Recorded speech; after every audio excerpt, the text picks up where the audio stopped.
Hello दोस्तों, कैसे हैं आप। आपका इस वीडियो में बहुत बहुत स्वागत है और मैं आपको धन्यवाद करना चाहती हूं कि आप इस चैनल के ज़रिए हमारे वीडियो से जुड़ रहे हैं।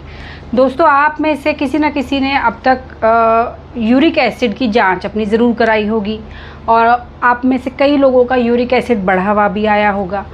तो जब ये यूरिक एसिड बढ़ के आता है रिपोर्ट में, तो सबसे पहला सवाल होता है कि हम क्या खाने में परहेज करें जिससे कि ये हमारा यूरिक एसिड और ना बढ़े। जी हाँ दोस्तों, ये एक बहुत इम्पोर्टेंट सवाल होता है और इस सवाल के जवाब में जो भ्रांतियाँ फैली हुई हैं उससे हमें फ़ायदा होने की जगह उल्टा नुकसान होता है। तो इस वीडियो में मैं आज आपके लिए यही जानकारी लेकर आई हूँ कि कौन से फूड से आपको यूरिक एसिड बढ़ने की संभावना होती है और कौन से आइटम से आपको यूरिक एसिड पे कोई प्रभाव नहीं पड़ेगा या वो नॉर्मल होने की तरफ आएगा। सबसे पहला जो भ्रांति फैली हुई है कि यूरिक एसिड अगर बढ़ा हुआ है तो प्रोटीन रिच फूड नहीं खाना है।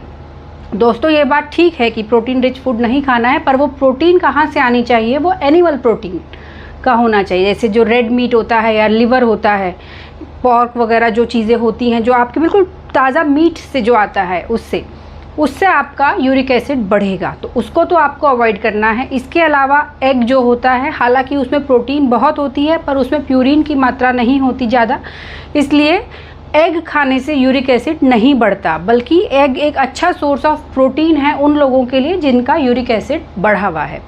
दूसरा जो भ्रांति होती है कि हमें ये जो बीन्स होती हैं, जैसे राजमा हो गए, छोले हो गए, ये सब चीज़ें नहीं खानी है। दोस्तों, ये बिल्कुल गलत है। अगर आपका यूरिक एसिड बढ़ा हुआ है तो ये बीन्स वगैरह से आपके यूरिक एसिड में कोई फ़र्क नहीं पड़ेगा और आप इनको खा सकते हैं। दालों को खा सकते हैं। मरीज़ जो हैं वो अपनी दालें भी बंद कर देते हैं। ऑलमोस्ट वो हर प्रोटीन से हर जगह से आने वाली प्रोटीन की कटौती करने लगते हैं, तो यूरिक एसिड पे तो कोई फ़र्क पड़ता नहीं है, लेकिन उनमें प्रोटीन की डेफिशिएंसी होने लगती है। इसलिए आप दालें खा सकते हैं, आप बीन्स खा सकते हैं, उनसे आपके यूरिक एसिड पे कोई असर नहीं पड़ेगा।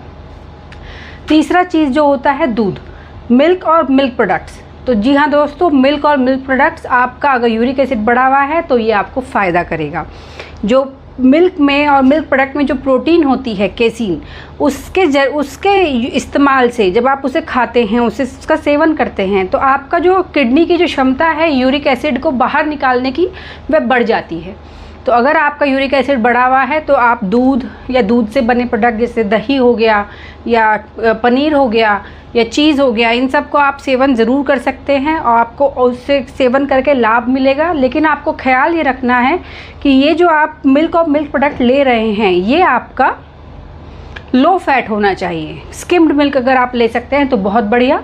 अगर आप स्किम्ड मिल्क नहीं ले सकते हैं तो आप दूध उबालने के बाद जो ऊपर से मलाई आती है उसे उतार दीजिए और वो दूध आप ले सकते हैं। तो ये जानकारी मैं आपके लिए आज लेकर आई थी, क्योंकि बहुत अलग अलग तरीके के मरीज़ मेरे पास आते हैं जिनके मन में ये गलत जानकारी है और जो ऐसे परहेज करते हैं कि जिससे उन्हें फ़ायदा नहीं होगा, उल्टा नुकसान होता है। तो आपको ये वीडियो कैसा लगा ज़रूर बताइएगा और पसंद आया तो हमारे चैनल को ज़रूर सब्सक्राइब करिए।